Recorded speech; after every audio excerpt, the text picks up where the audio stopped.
नमस्कार, आपण पाहताय महर्षी डिजिटल न्यूज। अकलूज नगर परिषदेच्या प्रचार रंगात आला असतानाच पोलीस यंत्रणाही सज्ज झालेली आहे।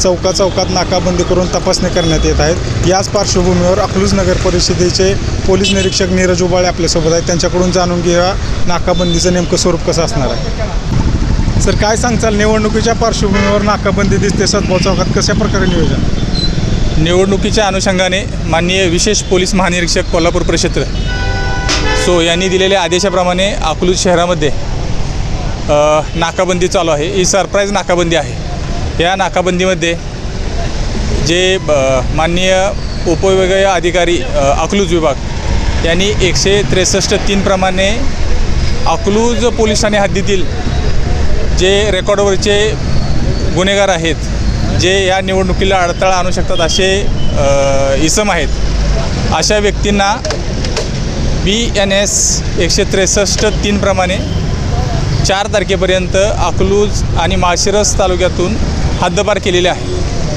अशा व्यक्तींचं चेकिंग चालू आहे। त्याच पद्धतीने जे सस्पेक्टेड व्हेकल्स आहेत, ज्या वाहनांवरती नंबर नाहीत आणि ज्या 4 व्हीलरवरती फिल्मिंग केलेलं आहे, अशा गाड्यांचे फिल्मिंग काढून घेणे, अशा गाड्यांवरती मोटार वाहन कायद्याप्रमाणे दंडात्मक कारवाई करणे, अशी कारवाई चालू आहे। आज नाकाबंदीमध्ये अकलूज आणि माळशिरस तालुक्यातून हद्दपार केलेला एक इसम सापडलेला आहे। त्या व्यक्तीवरती मुंबई पोलीस कायदा 142 प्रमाणे आम्ही गुन्हा दाखल करत आहोत आणि अशा व्यक्तीवरती पुढील कारवाई करत आहोत। निवडणुकीच्या अनुषंगाने अशी कारवाई यापुढेही चालूच राहणार आहे। अकलूज शहर या शहरामध्ये वेगवेगळ्या ठिकाणी सरप्राईज नाकाबंदी करणार आहोत आणि अशा नाकाबंदीमध्ये कायदेशीर कारवाई करणार आहोत। धन्यवाद। निवडणुकीच्या पार्श्वभूमीवर किती जणांच्या तडीपारीची ऑर्डर निघालेली आहे आणि त्या संदर्भात काय कारवाई करण्यात येईल? निवडणुकीच्या अनुषंगाने आता अकलूज पोलीस ठाण्याकडे सुमारे 80 ते 82 तडीपारीच्या ऑर्डर प्राप्त झालेल्या आहेत। त्या अनुषंगाने अशा व्यक्तींना त्या ऑर्डर बजावून माळशिरस तालुक्यातून ते व्यक्ती विहित कालावधीमध्ये बाहेर जाणार आहेत। त्यांना त्या आदेशाचं पालन करावे लागेल। अशी व्यक्ती पालन न करता जर मिळून आली माळशिरस तालुक्यात अकलूज शहरामध्ये, तर अशा व्यक्तींच्यावरती आम्ही गुन्हे दाखल करणार आहोत। अशा व्यक्तींना अटक करून पुढील कायदेशीर कारवाई करणार आहोत। ही नाकाबंदीची प्रक्रिया कधीपासून सुरू करण्यात आलेली आहे आणि या कारवाई दरम्यान काही संशयास्पद आढळले का?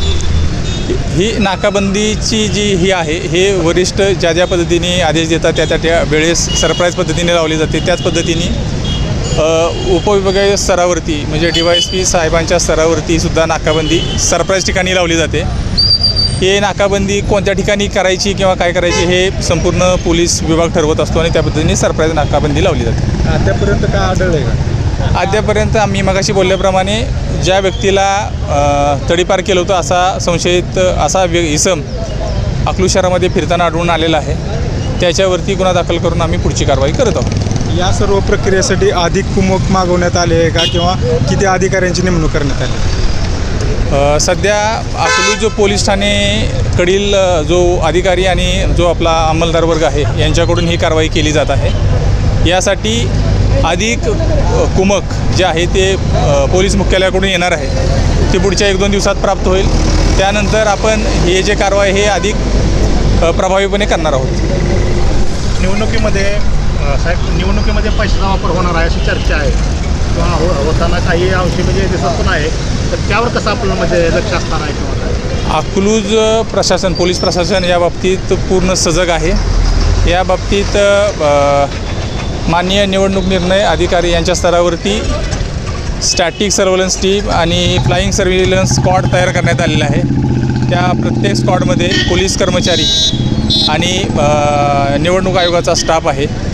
अशा प्रत्येक व्यक्तीवरती आपण वॉच ठेवणार आहे, कायदेशीर कारवाई करणार आहे निवडणूक निर्णय अधिकाऱ्यांच्या आदेशाप्रमाणे। या निवडणुकीच्या कालावधीमध्ये अकलूज शहरामध्ये आणि परिसरामध्ये पेट्रोलिंग करण्यासाठी आम्ही अधिकचे वाहन आणि अधिकचे कुमक मागवत आहोत। त्याप्रमाणे अधिक प्रभावीपणे आम्ही पेट्रोलिंग करणार आहोत, गस्त करणार आहोत आणि असे इन्फ्लुएन्स पाडणारे किंवा प्रभाव पाडणारे काही जर लोक जर आढळून आली तर लोकांना मी आवाहन करू इच्छितो की त्या बाबतीत त्यांनी जो हेल्पलाईन आहे किंवा पोलिसांचा जो क्रमांक आहे त्या क्रमांकावरती निसंकोचपणे संपर्क करावा. कायदेशीर कारवाई करणार अशा व्यक्तींच्या. तर आपण पाहिलं अकलूज नगर परिषद निवडणुकीच्या पार्श्वभूमीवर अकलूज पोलीस स्टेशन सतर्क असलेले पाहायला मिळते. सध्या सद्भाव चौकात नाकाबंदी आहे. पुढील सरप्राईज ठिकाणी अनेक वेगवेगळ्या ठिकाणी नाकाबंदी करण्यात येणार असल्याचे पोलीस निरीक्षक नीरज उबाळे यांनी सांगितले. माझे सहकारी DS गायकवाड सोबत सागर खरात, महर्षी डिजिटल न्यूज, अकलूज.